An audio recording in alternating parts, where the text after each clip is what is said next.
Nas sacadas dos sobrados da velha São Salvador, há lembranças de donzelas do tempo do imperador. Tudo na Bahia faz a gente querer bem. A Bahia tem um jeito que nenhuma terra tem.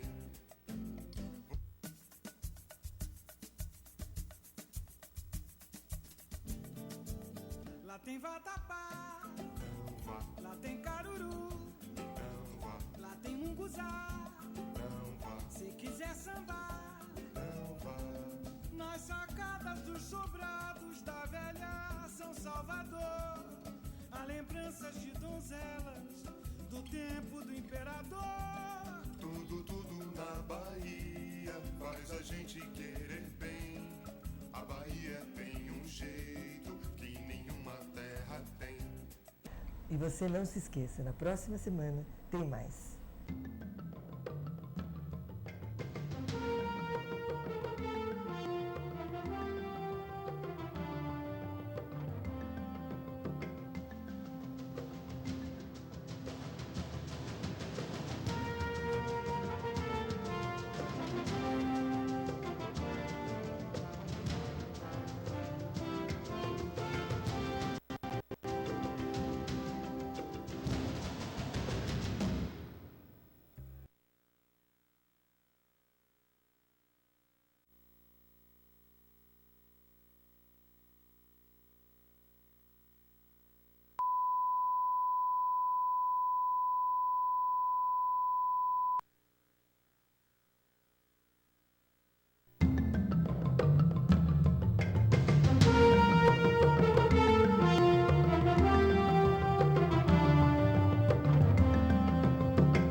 O Contraponto recebe hoje o desembargador Sidney Agostinho Benetti, presidente da Seção de Direito Público do Tribunal de Justiça do Estado de São Paulo.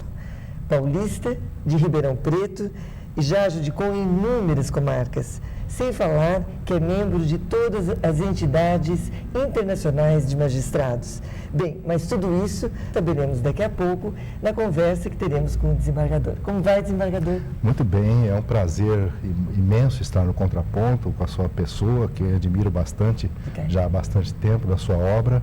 É uma honra muito grande. Desembargador, eu, pelo que pude estudar, o senhor dá muita importância à ética. E eu diria que ela, no seu entender, caminha paralelamente, lado a lado mesmo, par e passo, com a responsabilidade. Então, eu gostaria de fazer uma pergunta. Como ser responsável por aquilo que a sociedade espera, já que não se trata de lei ou de norma objetiva?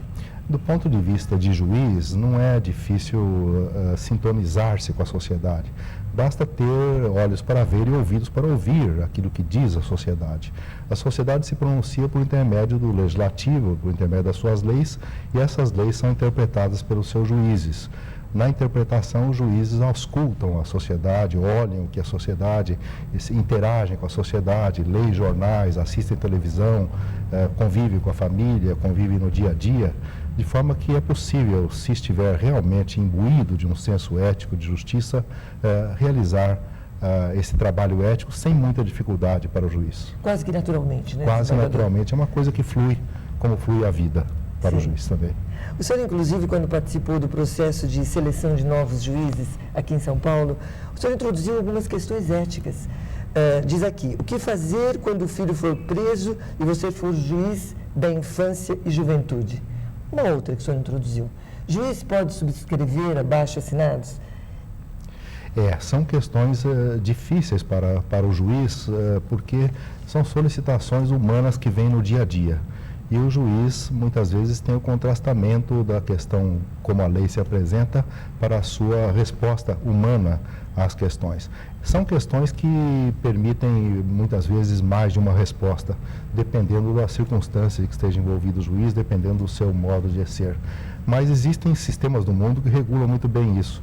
Só quero citar o que se passa no Canadá, em que há o sistema dos tribunais, em conjunto com o Barreau, com a Bar Association, organiza algo que eles chamam de Wise Men Commission, ou Commission de Sage, que são pessoas que aconselham o juiz, no caso o juiz ter alguma dúvida a respeito da conduta melhor naquele momento, geralmente integradas por grandes expoentes do direito, já fora das lidas judiciárias do dia a dia, de forma que ajudam a interagir, são como se fosse a sociedade falando naquele momento ao ouvido do juiz. É como se fosse uma ouvidoria, né? Como se fosse uma ouvidoria e alguém que assopra também as melhores soluções aos ouvidos do juiz. O senhor, inclusive, defende que a ética deve prevalecer, inclusive, na escrita. Sem dúvida. Sem dúvida. O texto bem produzido, ele inspira confiança. Isso aprendi por gostar de escrever e gostar de uma boa linguagem, mas quem materializou realmente, deixou muito clara esta noção, foi um grande e saudoso amigo de nós todos, Teotônio Negrão. Teotônio Negrão possui um opúsculo maravilhoso de uma palestra que está publicada na revista de Processo. E ele diz, se tem a impressão de que o advogado gastou tanto tempo para produzir um bom escrito, o juiz vai imaginar que esta pessoa tem direito, porque o advogado se esmerou em reproduzir aquele escrito bem feito. Ao passo que se o advogado apresenta um escrito sem capricho, é possível que o juiz pense também, o advogado não estudou tanto a questão para chegar à melhor justiça. O mesmo se passa para o juiz. Se o trabalho é bem feito, realmente já começa a inspirar a credibilidade ao juiz. Sim, até porque, desembargador, se nós pararmos para pensar, o que está escrito está registrado. É verdade. Então, além do mais, o juiz é o seguinte, ele se dirige, queira ou não, um integrante do segmento culto da população, de forma que é uma homenagem ao povo escrever bem e colocar bem as coisas. Se todos pensassem assim, hein, desembargador? Agora, eu arrisco mais uma pergunta. Se o magistrado tem de agir, tem de pensar e tem de escrever conforme a ética, a vida do juiz não se torna um tanto autovigiada? Ela é muito vigiada. Uma frase antiga que nós aprendemos quando entramos na magistratura é que as coisas que ocorrem com o juiz na cidade do interior têm mais repercussão. Não é tão antiga assim, você é jovem demais ainda. As coisas que passa o juiz têm mais repercussão do que o casamento do padre. Né?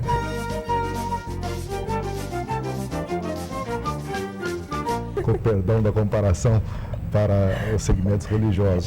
Mas é verdade, realmente o juiz, os olhos da cidade estão sobre o juiz. Todos nós temos várias histórias, o juiz é um contador de história por natureza e assim se passa a tradição da magistratura. Em uma pequena comarca minha, que foi a minha primeira entrância, quando eu passava para ir a pé para o fórum, havia um bar e as pessoas ficavam na calçada daquele bar, Palestina, região de São José do Rio Preto. E quando eu passava ali, as pessoas desciam da calçada e ficavam na rua, e eu passava como se fosse um corredor peronês ali. Mas a verdade é que me observavam. Né? Nossa, direto, imagina. A mensagem se colocava. Alto, né? A mensagem se colocava com a própria imagem. É verdade. E a responsabilidade do magistrado. Desembargador, o senhor ingressou na magistratura em 1972, portanto, há quase 35 anos. É verdade. É uma vida, desembargador, não é? É uma vida. Verdade. Aliás, é muita vida. E o senhor caminhou muito nesse tempo todo. Hoje, o senhor preside a União Internacional de Magistrados, em Roma, O senhor é membro da Junta Acadêmica da Fundação de Justiça do Mundo, em Madrid. Aliás, é presidente de honra. É verdade. E quer dizer, são coisas assim que eu pergunto, qual foi o ideal, desembargador, que o transportou para tão longe? Conta para o telespectador. As coisas na vida nós não sabemos bem como que elas acontecem. Nós vamos trabalhando, vamos fazendo e as oportunidades muitas vezes são oferecidas, muitas vezes nós buscamos as oportunidades, outras vezes temos apenas sorte de, naquele momento, estarmos presentes quando as coisas se definem. Né?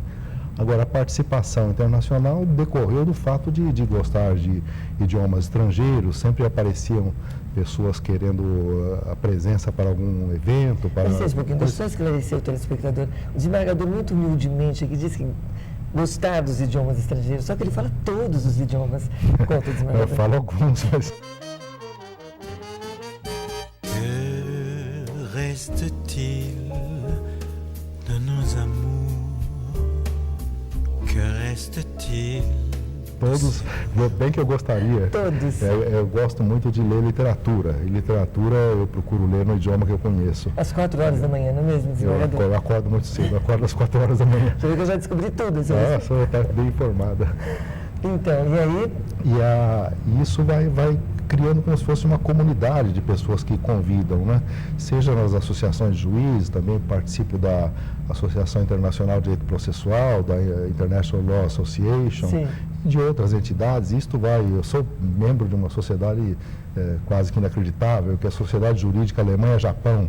No tempo que estava na Alemanha, me convidaram para integrar. Isto vai, de uma certa forma, nos comprometendo com esta grande comunidade jurídica e intelectual, internacional, e faz com que nós estejamos no meio das coisas, daí é que vem o conhecimento. Sim, só acordando às 4 horas da manhã mesmo para estudar tudo isso.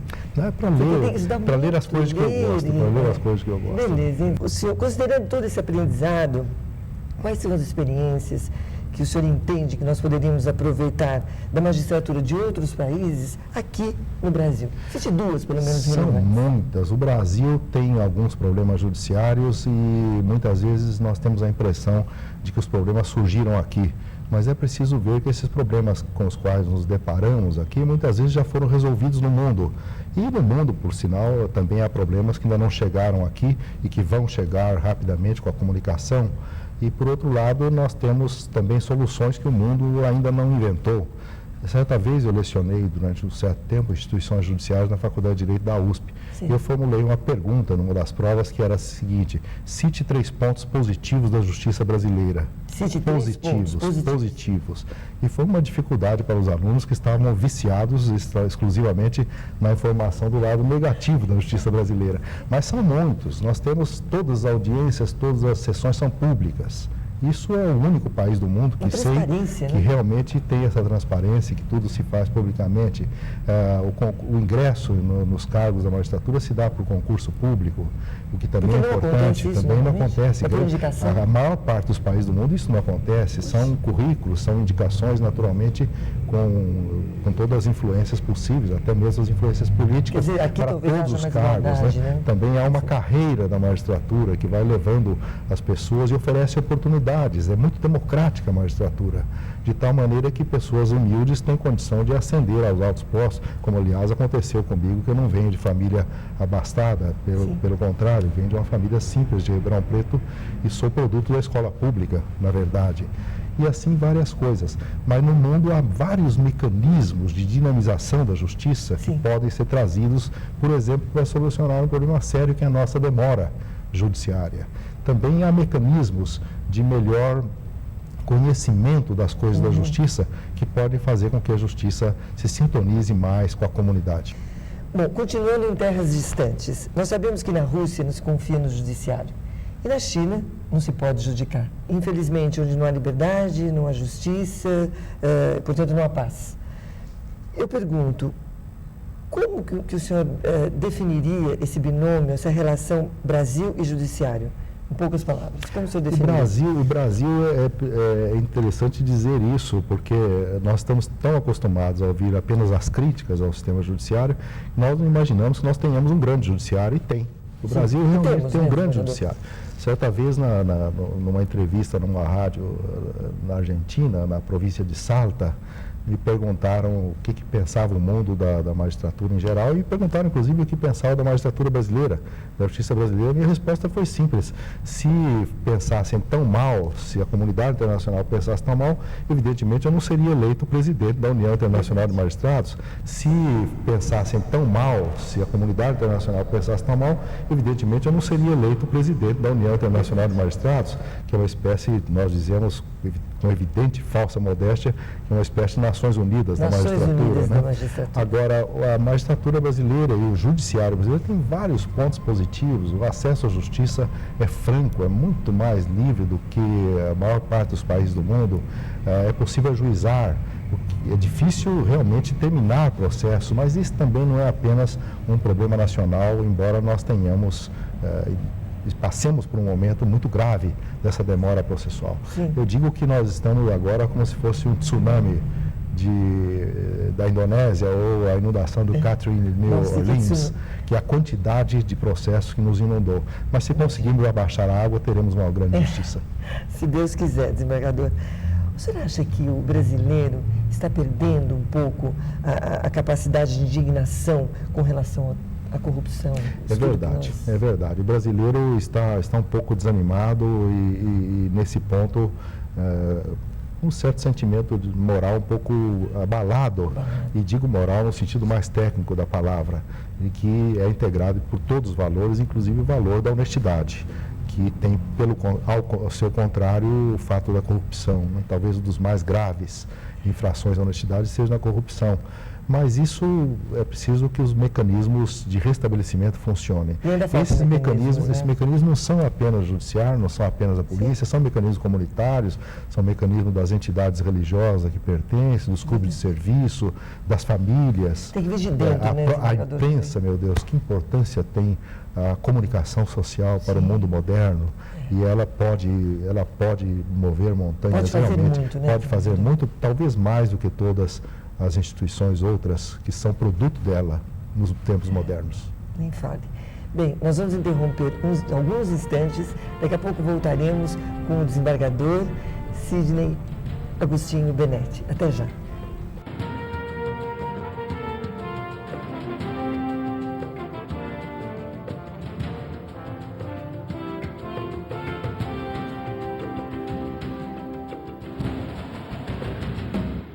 Estamos de volta com o desembargador Sidney Agostinho Benetti, presidente da Seção de Direito Público do Tribunal de Justiça do Estado de São Paulo e presidente da União Internacional de Magistrados. Vamos lá, desembargador. Sim. O desembargador, conforme eu disse, preside uma seção de direito público aqui no tribunal. E, portanto, atua próximo das políticas públicas, vamos dizer assim. Exato. O senhor não se sente, às vezes, um tanto constrangido ou contrariado diante de tanta omissão do poder público nas ações que envolvem os cidadãos? Sem dúvida, nós desejaríamos que houvesse ação mais concreta, mais decisiva do poder público em muitos momentos. Agora, é preciso também entender as dificuldades pelas quais o próprio poder público passa em um momento de dificuldade nacional de organização. As instituições se assentam. Estabelecer políticas públicas é um desafio para todos os administradores, mas realmente, se nós fôssemos administradores, provavelmente faríamos algumas coisas diferentes. Está certo. Bom, esperamos que sim, né, desembargador? Agora, no entanto, há quem diga que o direito internacional público está ainda entre a realidade e a ficção. Há quem diga mesmo.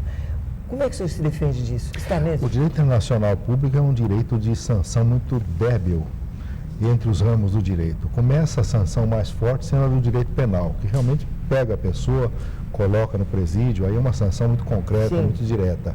Nas obrigações civis, algumas sanções são claras e vão realmente decide-se a reintegração na posse, tira-se a pessoa daquele lugar, coloca outro, há uma separação, separam-se as pessoas e realmente aquilo se concretiza. E assim é toda uma ordem decrescente da eficácia da sanção.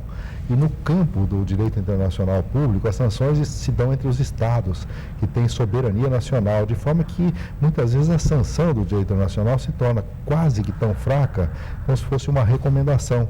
porque outra solução seria a ocupação de um país por outro, de um estado por outro, ir à guerra, ou intervenção de entidades internacionais que são tradicionalmente fracas no decorrer de toda a história da humanidade. Vale a sanção internacional, muitas vezes, pela proclamação e pela exclusão de países violadores das regras internacionais da chamada comunidade internacional. Isso pode parecer, muitas vezes, que é pouco, mas dentro do país isso pesa, e pesa na própria comunidade. Impõe até uma certa ordem. Impõe uma certa ordem que vai valer a uma repulsa internacional. A sanção internacional, ela vive muito da imagem que deixa do país no mundo. E essa imagem, muitas vezes, fere duramente os governantes de determinadas épocas, de tal maneira que quase que não se livram mais dessa imagem negativa. O governante deve ter presente essa sanção, que não é apenas de uma força externa entrar no seu país e tomar o país naquele momento. Às vezes dura muito mais para o resto dos tempos, aderindo ao país fortemente e sancionando fortemente. Creio que deve ser extremamente desagradável entrar para a história no rol dos indesejáveis da história, das pessoas malditas da história. E tantos governantes, infelizmente, entraram e levaram os seus países, que é pior. E até a impressão que nós ficamos de tudo isso é que eles também não se importaram que entraram. Não perceberam isso muitas vezes perceberam, mas pagaram uma aposta de forma diferente, não havia retorno, foram oprimidos pelas circunstâncias, mas o bom governante percebe isso, porque é político, e o político tem de ter antenas para perceber até onde vão as coisas. E o político tem de ter antenas para perceber até onde vão as coisas. E a nossa vida não é uma vida apenas para o presente, é uma vida que vive no futuro. Eu vejo isso na magistratura, eu decido as coisas imaginando que eu decido agora, devo executar agora, devo fazer a justiça agora, mas eu fico pensando também naqueles meus processos que ficarão guardados lá nos arquivos por 500, 600 anos, 1000 anos, às vezes se desenterram lá processos dos tempos egípcios, e é possível ler como que aqueles juízes decidiram. Eu não gostaria que as minhas decisões fossem lidas de tal maneira que se visse, por exemplo, que eu decidi de modo diferente do que os autos conduziram a decisão. É um compromisso realmente com a poeira dos arquivos que vai tranquilizar as consciências. Acho que o mesmo se passa com os políticos, deve se passar.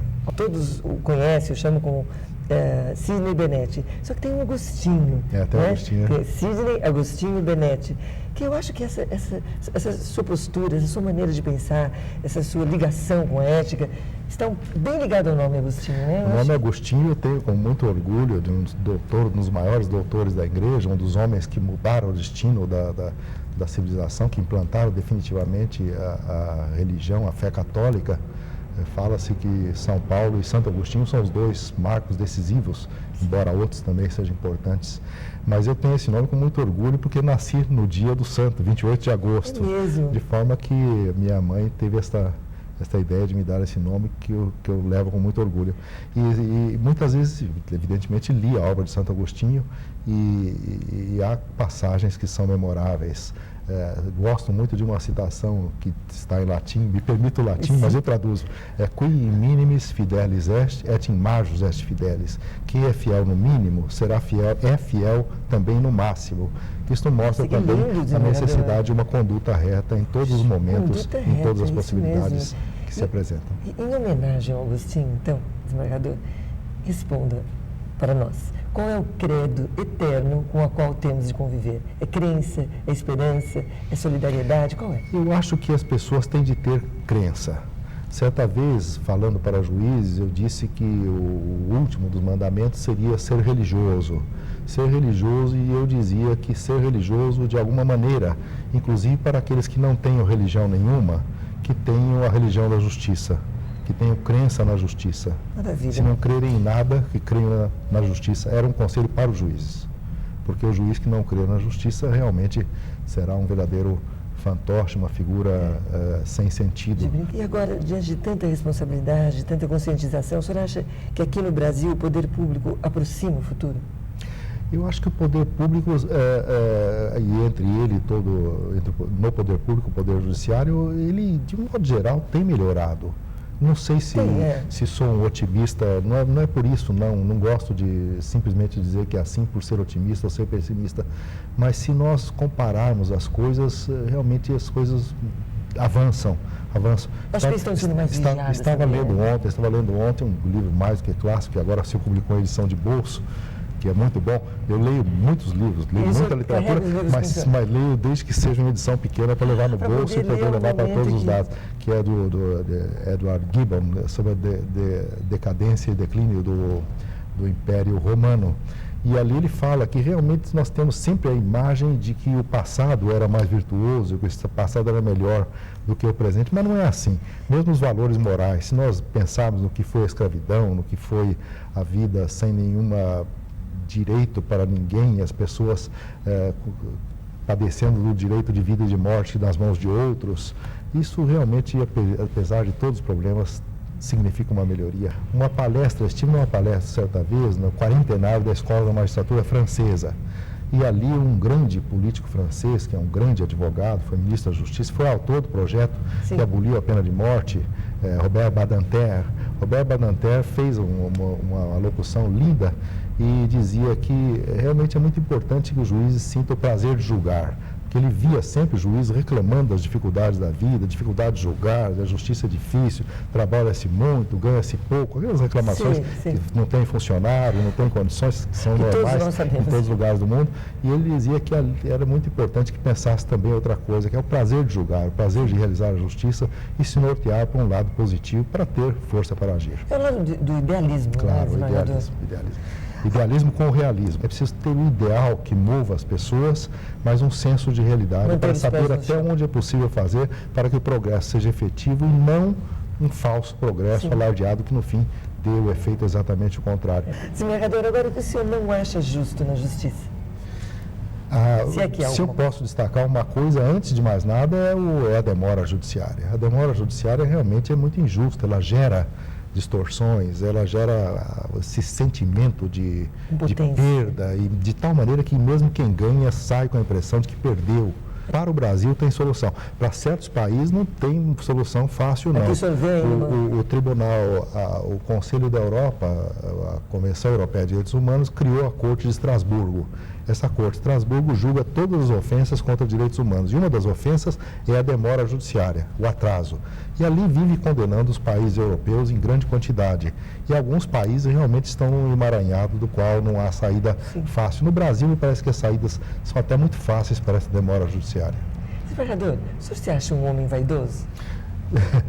O senhor tem tudo para se achar vaidoso. Pessoalmente, eu não me sinto de modo nenhum vaidoso, mas eu tenho meus orgulhos das minhas coisas, pequenas coisas, né? Eu gosto de literatura, então eu sinto muito envaidecido quando leio as coisas, né? Fico muito envaidecido de ler as coisas nos idiomas originais, isso sempre me dá muita satisfação. Tenho um orgulho imenso da minha família, dos meus amigos, das pessoas que me cercam. Eu tenho muito orgulho de integrar a magistratura, orgulho de viver nessa cidade. Gosto de São Paulo, por exemplo. Eu tenho vários orgulhos, mas acho que não chegam a me colocar no rol dos vaidosos, não. E quando o senhor cruza com um vaidoso, assim, aquele vaidoso que realmente aparece por si só, o que o senhor pensa? Eu acho que apenas é preciso que ele pare para pensar um pouco também, mais profundamente nas coisas. Qual teria sido a sua profissão, desembargador, se não tivesse sido magistrado? Eu vou lhe contar como se deu a minha definição pelo direito. Eu gostaria de poder me dedicar à literatura. Nos tempos de ginásio, nos tempos de colégio, havia uma animação muito grande no nosso ginásio do Estado de Ribeirão Preto, que nos enchia de orgulho, né, com aqueles professores daquela época. Lia-se muita literatura, nós participávamos dos teatros estudantis, dos movimentos que havia na época, de forma que se eu tivesse podido, eu teria ficado mexendo com literatura. Sim, o direito realmente dava uma solução de vida, dava a possibilidade de viver honestamente, ganhar a própria vida, era mais seguro o direito. E é um pouco próximo também da literatura, um pouco próximo da ciência das palavras, como tantas obras jurídicas demonstram. Talvez o mais interessante seja esta obra de juristas que no final da vida deixam uma grande obra literário, mas se eu pudesse, eu teria ido mexer com a literatura. Ou talvez com a música, mas nunca estudei música não. Mas gosto muito. Mas o senhor imagina que um dia o senhor deverá estar em Brasília, porque eu não vejo outra maneira, o senhor deverá estar em Brasília, nos tribunais superiores lá, porque não é possível, com tanta sabedoria, com tanta coisa, que não sou só eu que estou ouvindo, o telespectador também está escutando, mas fora isso, eu gostaria que o senhor expusesse aqui qual é o segredo, assim, tão jovem e com tanto sucesso, desembargador. Eu não sei se eu tenho tanto sucesso assim. Os olhos, sim, às vezes, os olhos da amizade, os olhos da bondade veem mais na gente do que muitas vezes nós somos. Mas, na verdade, eu não sei dizer qual é o segredo. Talvez o segredo seja não saber qual é o segredo. Porque o que eu fiz a vida toda é trabalhar muito. Eu ouço tudo, né? Eu ouço desde